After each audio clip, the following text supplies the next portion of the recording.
شبانج او هاش بانج. ازاي السطر ده بيخلي السكريبت بتاعك يشتغل في اي مكان؟ ازيكم عاملين ايه؟ لو انتم مبتدئين في بايثون اكيد شفتوا السطر ده في اول السكريبتات.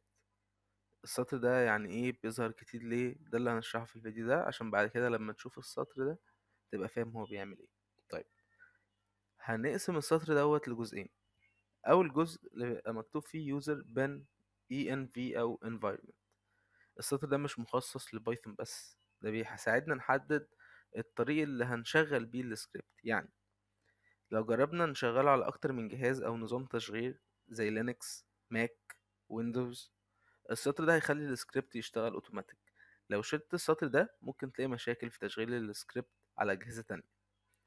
طيب، ال env أو ال environment ده ببساطة بيقول للنظام اديني البرنامج المناسب عشان أشغل السكريبت بتاعي.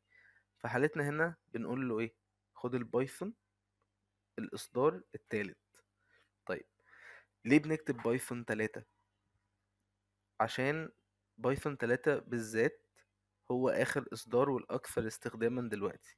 بس في أجهزة ممكن تلاقي عندها أكتر من نسخة بايثون زي بايثون 2 أو بايثون 3 أو الاتنين مع بعض، فعشان كده بنحدد.